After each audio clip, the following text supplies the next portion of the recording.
Hi everybody, welcome to the Actors Academy. Thank you for tuning in today. Today we're going to be talking about the differences between auditioning for projects such as theater projects, commercials, or TV and movies. Some of you don't actually know the difference between this, and some of you maybe want to just go and do theater.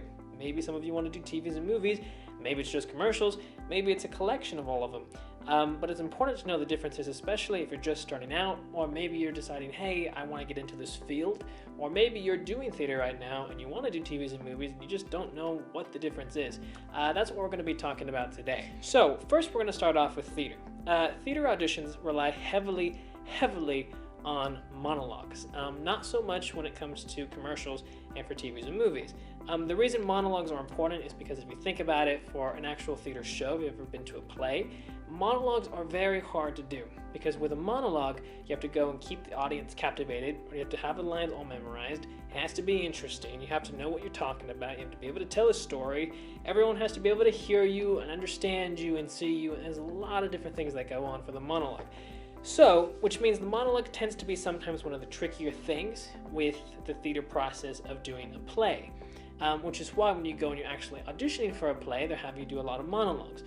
I suggest having a minimum of at least 5 good monologues, great monologues down that you're really good at. If you can get 10, that's perfect, that's amazing. But if you can't get 10, get a minimum of at least 5.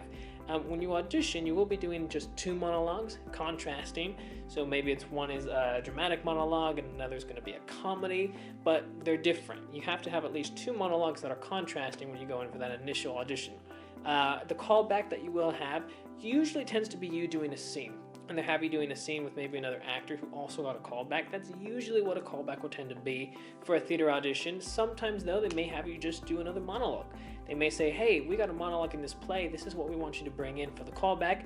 Maybe it'll be a collection of things. Maybe they want you to do that monologue, your own monologue that you already have, and they want you to do a scene. It can vary, it can depend, but typically you have that initial audition where it's just you doing your monologues. They say, hey, great, thank you. Maybe they talk to you, maybe they don't. Just depends on the director, depends on the situation, the time. There's a lot of variables that get involved. Some actors freak out when they don't get talked to. It's fine, don't freak out about it. But that's the initial audition. And then the second one usually tends to just be you doing a scene with another actor who also got a callback. Maybe a monologue is included in that, maybe not, but usually a scene is. Now, we're going to be talking about the commercial auditions.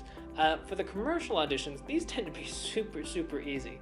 The process of actually doing a commercial audition is one of the easiest processes that you will probably find as an actor. Especially if you've never done commercial auditions before. If you did a commercial audition, you'd be going, what the heck, this is it? This is all I have to do? There's a lot of different type of commercial auditions. Sometimes they just call you in, they just want to have a look at you. They just want to see what do you look like. Sometimes they want to see your hands. They have you do this depending on what they're going to have you do for the actual commercial. But sometimes I've had auditions before where they just call you in, they want to see what you look like, and then they say, okay, great, bye. But usually what it tends to be more so is that they bring you in with a collection of other actors. They bring you in usually with 5 other actors in total.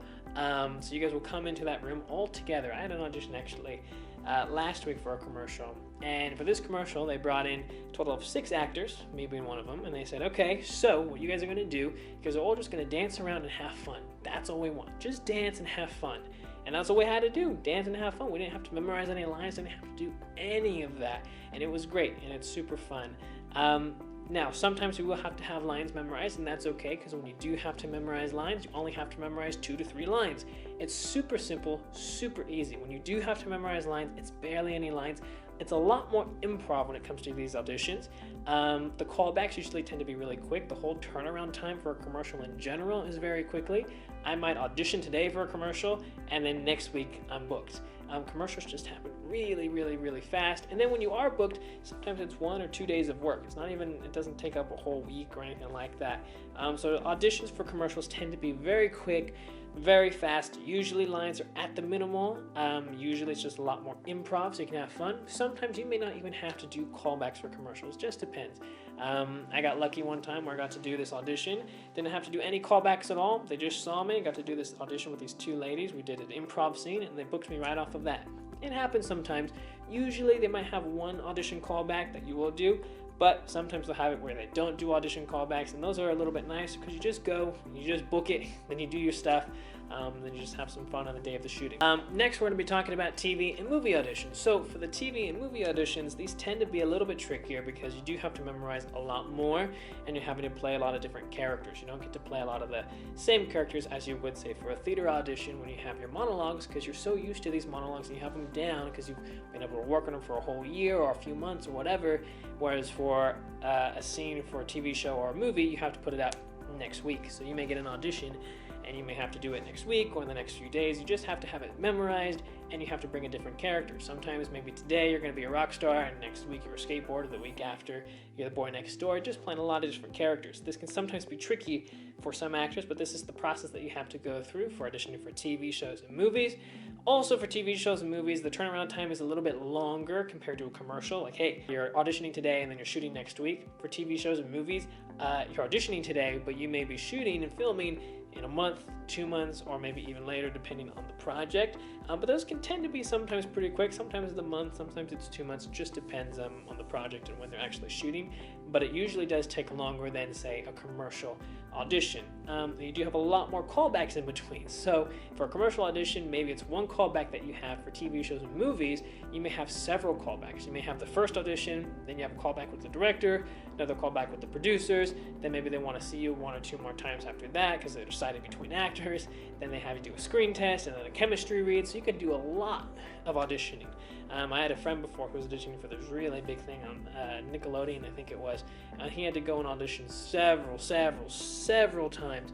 And he had to actually go and fly to New York and then fly back once or twice. So it was a whole big process, but sometimes that's what happens. And that's just sometimes the thing to expect when you get a movie audition or a TV show audition. You will have to be doing a lot of sometimes commuting back and forth or just a lot of auditioning for the projects. But again, sometimes you can get lucky and then you won't even have to do many callbacks at all, or just one callback or no callback. So usually what you're gonna have for TV shows and movie auditions is that you're gonna have an audition and they're gonna have a lot of callbacks and meetings in between before the shooting ever begins. So I hope you guys like this video. Make sure you guys subscribe to the channel so you can be up to date with everything. Give this video a thumbs up if it helps you guys. If you guys have any questions about anything, just leave it down in the comment section below and let me know.